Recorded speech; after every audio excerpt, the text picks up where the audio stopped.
क्या आपने कभी ऐसा मंदिर देखा है जहां देवी की मूर्ति नहीं बल्कि शक्ति का जीवित स्वरूप पूजित होता है, जहां हर साल माता खुद ऋतु स्नान करती है और पूरा मंदिर कुछ दिनों के लिए बंद हो जाता है। आज हम आपको ले चलेंगे भारत के सबसे रहस्यमयी और शक्तिशाली मंदिरों में से एक कामाख्या मंदिर की दिव्य और चमत्कारी कहानी में। एक ऐसी कहानी जो सिर्फ आस्था नहीं बल्कि गहरे रहस्य, शक्ति और भावनाओं से जुड़ी है। अध्याय 1, मां सती का बलिदान। एक अधूरी प्रेम कहानी।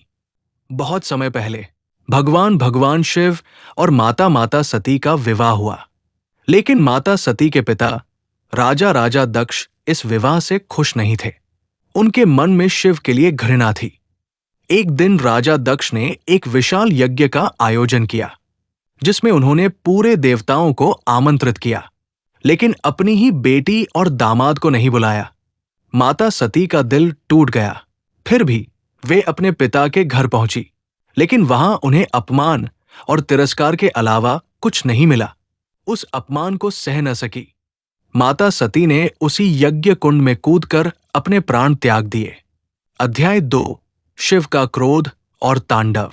जब ये खबर भगवान शिव को मिली तो उनका क्रोध और दुख दोनों चरम पर पहुंच गए।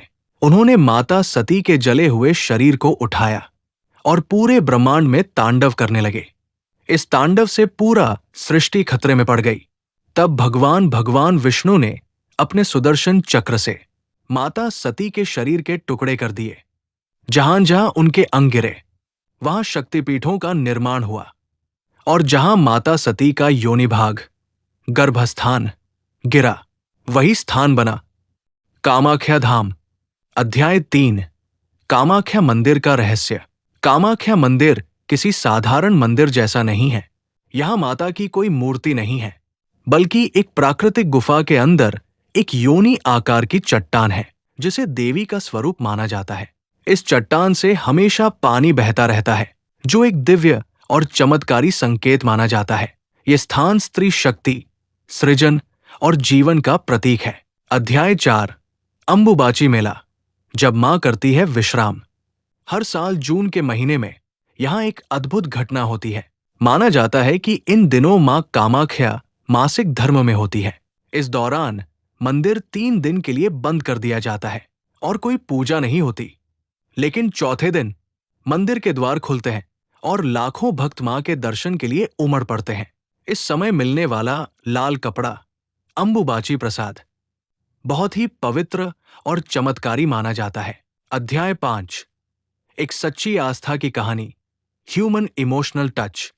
कहते हैं कि एक गरीब महिला जिसका नाम गीता था, वो बहुत परेशान थी। उसके घर में गरीबी थी, पति बीमार था और कोई सहारा नहीं था। एक दिन किसी ने उसे कामाख्या मां के बारे में बताया। वो बिना पैसे के सैकड़ों किलोमीटर पैदल चलकर यहां पहुंची, थकी हुई, भूखी, लेकिन आंखों में आस्था लिए। जब उसने मां के चरणों में सिर झुकाया तो उसकी आंखों से आंसू बहने लगे। उसने बस एक ही बात कही, मां, अब आप ही मेरी आखिरी उम्मीद हो। कहते हैं उसी रात उसे एक सपना आया, जिसमें मां ने उसे आशीर्वाद दिया। कुछ ही दिनों में उसके पति की तबीयत ठीक होने लगी और धीरे धीरे उसकी जिंदगी बदल गई। ये सिर्फ एक कहानी नहीं, बल्कि लाखों लोगों की आस्था का प्रमाण है। अध्याय 6, तांत्रिक शक्ति का केंद्र। कामाख्या मंदिर को तंत्र साधना का सबसे बड़ा केंद्र माना जाता है। यहां देश विदेश से तांत्रिक साधक आते हैं और विशेष साधनाएं करते हैं। कहा जाता है कि यहां की शक्ति इतनी प्रबल है कि सच्चे मन से की गई साधना जरूर सफल होती है। लेकिन ये स्थान जितना पवित्र है, उतना ही रहस्यमयी भी। अध्याय 7, नीलांचल पर्वत की गोद में। कामाख्या मंदिर स्थित है नीलांचल पहाड़ी पर। यहां से पूरे गुवाहाटी शहर का नजारा बेहद सुंदर दिखाई देता है। सुबह की आरती, घंटियों की आवाज और चारों तरफ फैली शांति। ऐसा लगता है जैसे खुद मां यहां हर पल मौजूद हो। अध्याय 8, मां कामाख्या की कृपा। कहते हैं कि जो भी सच्चे मन से यहां आता है, मां उसकी हर मनोकामना पूरी करती है। संतान प्राप्ति, विवाह, धन संपत्ति, और जीवन की हर समस्या। माँ के दरबार में हर समस्या का समाधान